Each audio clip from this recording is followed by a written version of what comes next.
अस्सलामुअलैकुम प्यारे दोस्तों, ये वाकया पाकिस्तान के शहर कराची में होने वाला एक हैरान कर देने वाला वाकया है। इसी तरह की इस्लामिक घटनाओं और वाक्य से रूबरू होते रहने के लिए आज ही सब्सक्राइब करें हमारे चैनल इस्लाम हिस्ट्री को और साथ ही बेल आइकॉन को प्रेस करें। एक नौजवान की शादी हुई और बारात जाने का दिन भी आ गया। कल दूल्हे की बारात जाने वाली है और आज रात में शुक्राने की नफिल पढ़ने की बजाय, सदका खैरियत करने की बजाय, अल्लाह का शुक्र करने की बजाय कि अल्लाह ताला ने ये खूबसूरत दिन दिखाया, इन सब नेक अमाल की बजाय रात भर डांस पार्टियां की गई, ऐसी अय्याशियां की गई, नाच गाने किए गए, शैतान की पैरवी में गुनाहों की महफिल सजाई गई। रात भर ऊधम मचाने के बाद जब सुबह फजर की आजान हुई तो मस्जिद में जाकर नमाज पढ़ने की बजाय लोग सोने के लिए चले गए।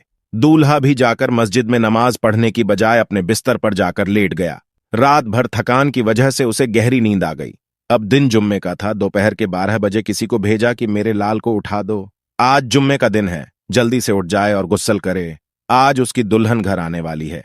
दूल्हे को जगाने के लिए एक अजीज पहुंचता है, उसको आवाज देता है, लेकिन दूल्हे मियां जवाब नहीं दे रहे हैं। वो अजीज आवाज देता है, वो कहता है कि इतनी भी क्या थकान है, आंखें नहीं खुल रही हैं। मगर जब दूल्हे को हिलाकर देखा तो ये हमेशा के लिए सो गया। उस दूल्हे का इंतकाल हो चुका था।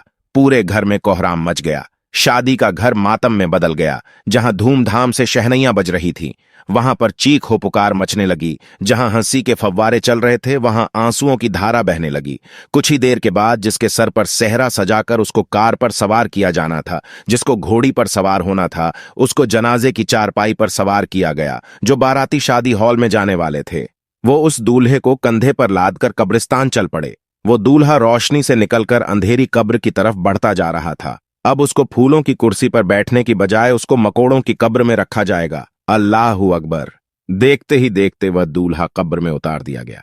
हमें मच्छर भी काट ले तो बर्दाश्त नहीं होता, कब्र में बिच्छू का डंक कैसे सहोगे। अल्लाह ताला से दुआ है, अल्लाह ताला हमें और आपको नेक रास्ते पर चलने की तौफीक अता फरमाए। आमीन सुम्मा आमीन। आइए हम आपको एक दुल्हन की कहानी सुनाते हैं। दोस्तों, एक गांव में एक लड़की थी जो किसी हाल में नमाज नहीं छोड़ा करती थी।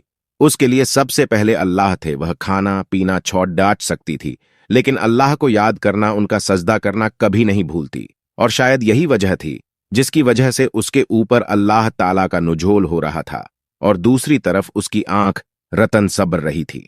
जब वह लड़की जवान हो गई तो उसके माँ बाप ने उसका रिश्ता तय किया। फिर उसकी शादी तय हो गई। देखते ही देखते आखिरकार वो दिन आ ही गया जब उसको विदाई लेनी थी और आखिरकार उसकी बारात आने वाली थी और वह दुल्हन बनकर अपने कमरे में बैठी थी। लेकिन तभी अचानक नमाज का वक्त हो गया। और दोस्तों, हम सभी जानते हैं, नमाज हर हाल में फर्ज है। नमाज किसी हाल में माफ नहीं है। हर हाल में हमको नमाज अदा करनी ही पड़ेगी। नमाज हर मुसलमान मर्द और औरत पर फर्ज है। नमाज मोमिन की मेराज है और कयामत में जो सबसे पहला सवाल किया जाएगा वह नमाज के बारे में ही किया जाएगा। तो दोस्तों, ये जो लड़की थी वह बहुत ही परहेजगार थी। ये हर वक्त अल्लाह तबारक व ताला की हम्दो सना में लगी रहती। लेकिन उस दिन बड़ा ही अजीबोगरीब मामला पेश हुआ। वह जो लड़की थी तैयार बैठी थी और उस वक्त वह मेकअप में बैठी थी, यानी पूरी दुल्हन की तरह तैयार हो चुकी थी। और जैसे ही नमाज का वक्त हुआ, यह लड़की फौरन अपने अम्मी के पास गई और कहने लगी, अम्मी नमाज का वक्त हो गया है, मैं नमाज अदा करने जा रही हूं। इसकी मम्मी बोलती है, बेटी कुछ ही देर में हमारे घर पर बारात आ जाएगी और ऐसे में तुम वजू करोगी तो तुम्हारा सारा मेकअप उतर जाएगा और ये जो खूबसूरती नजर आ रही है इसमें कुछ ना कुछ कमी आ जाएगी। इससे बेहतर है तुम नमाज अभी ना अदा करो। लट डैके वाले कभी भी यहां पहुंच जाएंगे। एक दिन नमाज ना अदा करने से कुछ नहीं होगा, समझने की कोशिश करो। लेकिन प्यारे दोस्तों, वह इतने में यह लड़की कहने लगी, मुझे लोगों की कोई परवाह नहीं, मुझे बारातियों की कोई परवाह नहीं, मुझे तो अल्लाह ताला को मुंह दिखाना है और मेरा मकसद सिर्फ और सिर्फ अल्लाह ताला को राजी करना है। क्योंकि नमाज तो हर हाल में फर्ज है, चाहे मैं दुल्हन बनूं या ना बनूं। कहीं ऐसा ना हो जाए मेकअप खराब करने से बचने के लिए मैं नमाज से दूर हो जाऊं और अल्लाह ताला की नाराजगी ले लूं। इससे बेहतर यह है कि मैं नमाज की अदायगी कर लूं। लड़की की यह बात सुनने के बाद उसकी मां बहुत गुस्सा हुई और बोली, ऐसा ना करो, हमारी बदनामी होगी। जब तुम्हें थोड़ी देर में वह बुलाया जाएगा तो हम क्या मुंह दिखाएंगे उन्हें। लेकिन दोस्तों, वह जो लड़की थी किसी हद तक राजी ना हुई और कहने लगी, मां अल्लाह ताला को मुंह दिखाना है, अल्लाह को राजी करना है ना कि उन बारातियों को मुंह दिखाना है। इसलिए मैं हर हाल में अल्लाह ताला की हम्द ओ सना करूंगी। और नमाज अदा करने जाऊंगी। प्यारे दोस्तों, आपको बता दें, इधर जो माँ थी उसके आंखों में आंसू आ गए और वह रोती हुई कमरे से बाहर निकल गई। उसकी अम्मी इसके बाद उससे कुछ कह ना सकी। दूसरी तरफ वह जो अल्लाह वाली थी, उसके दिल में ईमान की रोशनी जगमगा रही थी। वह लड़की वजू करने के लिए गुसूल खाने पहुंच गई और उसने वजू किया। और प्यारे दोस्तों, हम सभी जानते हैं कि दुल्हन को सजने संवरने में काफी वक्त लगता है, लेकिन उस लड़की ने इस बात की परवाह नहीं की कि दुनिया मेरे बारे में क्या सोचेगी। उसने इस बात की परवाह की कि अल्लाह ताला मेरे बारे में क्या सोचेगा, कहीं अल्लाह ताला मुझसे नाराज ना हो जाए। इसीलिए वह वजू बनाने के लिए तैयार हो गई और इसमें इधर वजू बनाया और नमाज की अदायगी शुरू कर दी। प्यारे दोस्तों, आपको बता दूं, उसने अभी नमाज पढ़ना शुरू ही किया था। जैसे ही यह लड़की सजदे में गई, वैसे फौरन इसकी रूह कब्ज कर ली गई। यानी कि अल्लाह ताला ने इस लड़की को इतनी प्यारी मौत से नवाजा। प्यारे दोस्तों, जरा सोचिए, अल्लाह ताला को हमारी छोटी सी भी अदा पसंद आ गई तो हमारा बेड़ा पार हो जाएगा। दोस्तों, जब मौत आनी होती है तब मौत आकर रहती है। ना ही एक लम्हा ज्यादा लगेगा और ना ही एक लम्हा कम मिलेगा। दोस्तों, आप सोचिए कि दुल्हन ने बारातियों की परवाह ना की और अल्लाह ताला की रजा के लिए सजदे में सर झुका दिया। अल्लाह ताला को उसकी यह अदा इतनी पसंद आई कि अल्लाह ताला ने उसे अपने पास बुला लिया। प्यारे दोस्तों, जैसे ही बारात घर को आए तो लड़की के माँ बाप लड़की के कमरे में गए, लेकिन जैसे ही दाखिल होते हैं क्या देखते हैं कि हमारी लड़की अल्लाह ताला की रजा के लिए सजदे में इंतकाल कर गई। अल्लाहू अकबर। प्यारे दोस्तों, अल्लाह ताला से दुआ है कि अल्लाह ताला हमें भी ऐसी मौत नसीब फरमाए। दोस्तों, सोचिए जरा, अगर वह लड़की अपने माँ की बात मान लेती तो क्या होता।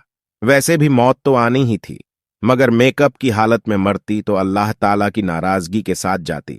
लेकिन दोस्तों, अल्लाह ताला को कुछ और ही मंजूर था। अल्लाह ताला अपनी बंदी को सजदे की हालत में उठाना चाहता था। प्यारी दोस्तों, जब अल्लाह ताला किसी बंदे से राजी हो जाता है तो उसकी अदा को इस कदर पसंद करता है कि दुनिया वालों के सामने भी जाहिर करता है कि मैं इस बंदे से राजी हो चुका हूं। यह अल्लाह ताला का उस लड़की पर बहुत बड़ा करम था। प्यारे, उसके बाद उस लड़की को उसी शादी के जोड़े में दफन कर दिया गया। इस्लाम के मुताबिक अल्लाह ने इंसानों को अपनी इबादत के लिए बनाया है। अल्लाह ताला इंसानों से बहुत मोहब्बत करता है। एक जगह कहा गया है, एक माँ अपने बच्चे को जितनी मोहब्बत करती है, अल्लाह अपने बंदों से उससे कहीं ज्यादा मोहब्बत करता है। लेकिन अल्लाह के बंदे जब उसके बताए हुए रास्ते से भटक जाते हैं तो वह उनसे नफरत करता है और उन्हें सजा देने के लिए दिन मुकर्रर कर दिया है। दोस्तों, अल्लाह और अल्लाह के करिश्मों को समझ पाना मुश्किल है। ऐसे में जो कोई भी सच्चे दिल से अल्लाह को याद करता है, नमाज अदा करता है, हर पल में खुशी हो या गम, लेकिन अपने रब का सजदा करना नहीं भूलता, तो ऐसे में अल्लाह उस पर मेहरबान होता है। और जब अल्लाह की मेहरबानी हो जाए तो उस बंदे को दुनिया में किसी चीज की कमी नहीं होती है। तो प्यारे दोस्तों, आज के लिए बस इतना ही। वाकया पसंद आया हो तो वीडियो को लाइक करें, अपने दोस्तों के साथ ज्यादा से ज्यादा शेयर करें, और अगर आप हमारे चैनल पर नए हैं तो चैनल को भी जल्दी से जाकर सब्सक्राइब कर दें। इंशाअल्लाह जल्द मुलाकात होगी ऐसे ही नए वाक्य के साथ। तब तक के लिए खुदा हाफिज।